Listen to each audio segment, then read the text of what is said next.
Hi friends, welcome back to my channel. Today recipe ఏంటంటే ఒక cup పుట్నాల పప్పు ఉంటే చాలు, చాలా రుచికరమైన స్వీట్ చేసేసుకోవచ్చు. ఇప్పుడు ప్రాసెస్ చూడండి. ముందుగా ఒక మిక్సీ జార్ తీసుకొని ఒక కప్పు పుట్నాలు తీసుకోవాలి. ఇలా మెత్తగా పట్టేసుకోవాలి, మిక్సీ చేసేసుకోవాలి. పౌడర్ అనేది చాలా మెత్తగా ఉండాలి. తర్వాత ఈ పిండిని, మిక్సీ చేసుకున్న పిండిని జల్లించుకోవాలి. జల్లించుకుంటే ఈ రెసిపీ అనేది చాలా బాగా వస్తుంది. జల్లించుకున్న పిండిని పక్కన పెట్టేసుకోవాలి. తర్వాత ఒక మిక్సీ జార్ తీసుకొని పావు కప్పు కంటే కొంచెం ఎక్కువ షుగర్ తీసేసుకోవాలి. షుగర్ తీసుకొని దీన్ని పౌడర్లా చేసుకోవాలి. మీ దగ్గర ఇలాచీ పౌడర్ లేకపోతే దీనిలో 2 ఇలాచీలు యాడ్ చేసుకోవాలి. ఈ విధంగా షుగర్ పౌడర్ని పౌడర్ చేసేసుకోవాలి. ఇప్పుడు ఈ పిండిని స్టవ్ పైన పెట్టేసుకొని 2-3 నిమిషాలు లో ఫ్లేమ్లో పెట్టేసుకొని వేయించేసుకోవాలి. కొంచెం పచ్చివాసన అనేది పోయేదాకా 2-3 మినిట్స్. తర్వాత ఇందులోకి నేను ఆల్రెడీ పావు కప్పు ఆయిల్ అనేది యాడ్ చేశాను. ఇప్పుడు గీ అనేది ఇక్కడ నేను 1/2 కప్ తీసుకుంటున్నాను. కావాలి అంటే కొంచెం కూడా తీసుకోవచ్చు. ఇక్కడ నేను 3/4 కప్పు తీసుకున్నాను ఆయిల్ అండ్ గీ కలిసి. ఇప్పుడు లో ఫ్లేమ్లోనే పెట్టేసుకొని ఈ మిశ్రమాన్ని బాగా కలిపేసుకోవాలి. హై ఫ్లేమ్లో పెట్టకూడదు, మాడిపోతుంది. అందుకే లో ఫ్లేమ్లో పెట్టేసుకొని నిదానంగా ఈ విధంగా కలుపుతూ కుక్ చేసేసుకోవాలి. ఇక్కడ నురగగా వస్తుంది కదా, ఇదే టైంలో 1 కప్పు షుగర్ని కూడా మిక్సీ చేసేసుకున్నది ఇందులో యాడ్ చేసేసుకోవాలి. కొంచెం యాడ్ చేసుకోండి. నేను ఇక్కడ 2 టైమ్స్ యాడ్ చేస్తాను. ఒకేసారి అంటే మొత్తం ముద్దలు కట్టినట్టు అవుతుంది కాబట్టి కొంచెం యాడ్ చేస్తూ బాగా కలిపేసుకోవాలి.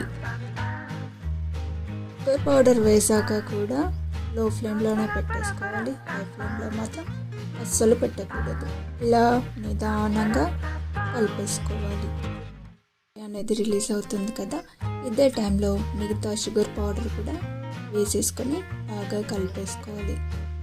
ఈ రెసిపీ ప్రాసెస్ అంతా లో ఫ్లేమ్లోనే జరగాలి. హై ఫ్లేమ్ మీడియం ఫ్లేమ్లో పెట్టకూడదు.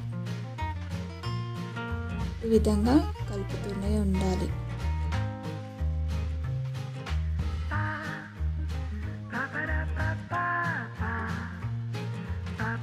దగ్గర పడుతుంది కదా, ఇదే టైంలో ఒక 1/2 టీ స్పూన్ ఇలాచీ పౌడర్ వేసేసుకోవాలి. ఇలాచీ పౌడర్ వేసుకోవడం వల్ల టేస్ట్ అనేది చాలా బాగుంటుంది స్వీట్ది. ఈ విధంగా కలుపుతూ కుక్ చేసేసుకోవాలి. గీ అనేది రిలీజ్ అవుతుంది కదా, కూడా చేంజ్ అయింది కదా. ఇప్పుడు స్టవ్ ఆఫ్ చేసేసుకోవాలి. ఇక రెడీ అయిపోయినట్టు. కొంచెం గీ అనేది ఎక్కువగానే అప్లై చేసుకోండి. గీ అప్లై చేసుకున్న తర్వాత ఒకసారి ఈ విధంగా కలిపేసుకొని ప్లేట్లో పెట్టేసుకోవాలి. ఇప్పుడు తర్వాత ఈ విధంగా స్ప్రెడ్ చేసేసుకోవాలి. కొంచెం నెమ్మదిగానే స్ప్రెడ్ చేసేసుకోండి.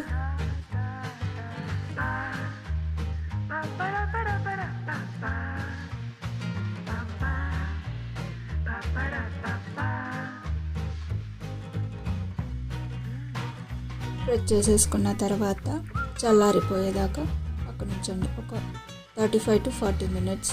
కొంచెం గోరువెచ్చగా అయ్యాక ఈ విధంగా గారెలు పెట్టేసుకోవాలి. తర్వాత ఒకేసారి మొత్తం డ్రై అయ్యాక రాదు కాబట్టి ముందే ఈ విధంగా గారెలు పెట్టేసుకోవాలి.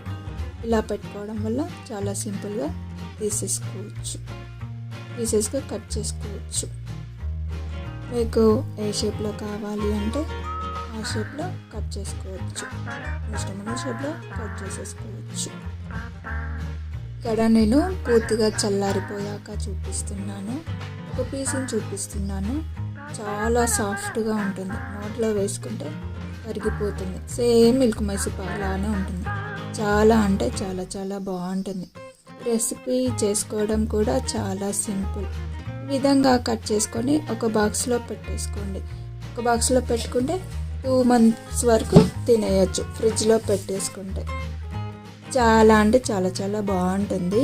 ఈ రెసిపీ కనుక మీకు నచ్చినట్లయితే లైక్ చేయండి, షేర్ చేయండి, కామెంట్ చేయండి, సబ్స్క్రైబ్ చేయండి. Thank you for watching.